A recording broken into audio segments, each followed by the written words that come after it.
Bonjour à tous, j'espère que vous allez bien.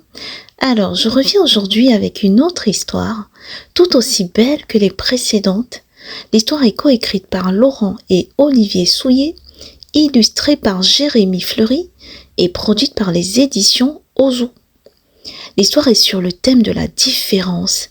Elle parle d'un dragon assez particulier. Je ne vous en dis pas plus, nous allons la lire ensemble. C'est parti! Il était jadis une caverne, aussi profonde qu'obscure, dans laquelle vivaient de puissants dragons. Dans la noirceur de cette grotte naquit un étrange dragonneau. Tous les dragons étaient d'ordinaire rouges, noirs ou verts. Or, ce bébé possédait des écailles d'un bleu azur des plus scintillants. Ses parents décidèrent de l'appeler Azuro. À l'école, Azuro subissait chaque jour les moqueries des autres enfants dragons, si bien qu'il ne voulait plus y aller. Tout en le réconfortant, sa maman lui expliqua qu'il le fallait.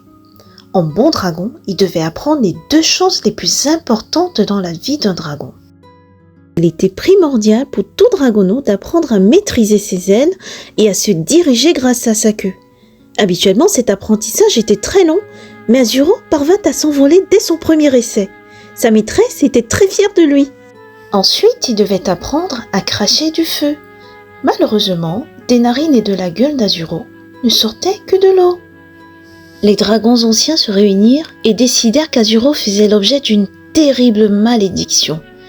Aussi, ils lui ordonnèrent de quitter la caverne pour ne plus jamais y revenir.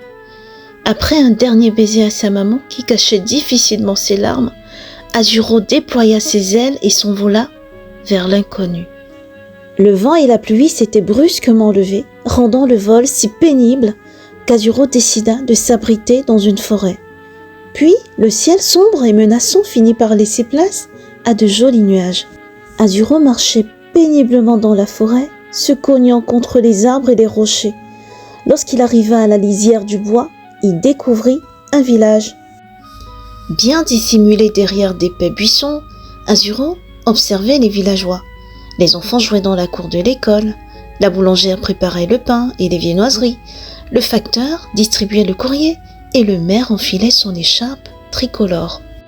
Azuro s'était attaché au petit village et à ses habitants. À force de les observer, il les connaissait tous.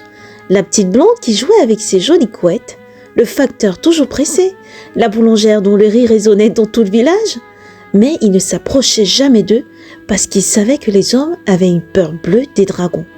Un matin, Azuro fut réveillé par une odeur familière. Il leva la tête et vit une épaisse fumée noire qui s'élevait jusqu'au ciel. Il prit son envol et découvrit avec horreur que le village était prisonnier des flammes. Les villageois furent saisis d'effroi lorsqu'ils virent Azuro tournoyer au-dessus d'eux. Persuadés que c'était lui qui avait mis le feu à leur maison, ils commencèrent par s'enfuir en hurlant.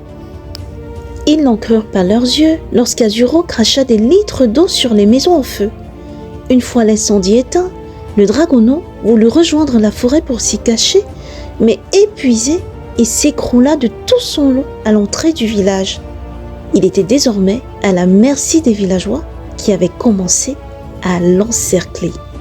Pourtant, les villageois l'acclamèrent et l'aidèrent même à se relever. Ses forces retrouvées, Azuro aida à la reconstruction du village qui était presque entièrement détruit. Et quelle surprise! On lui bâtit même une maison. Pas n'importe laquelle, d'ailleurs, une caserne de pompiers.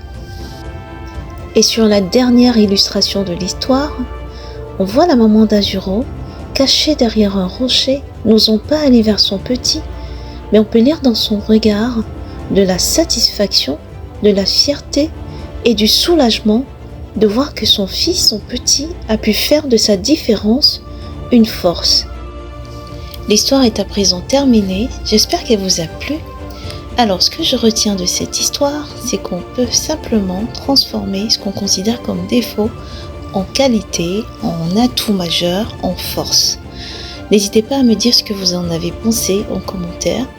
Je vous dis à bientôt pour une histoire encore plus passionnante.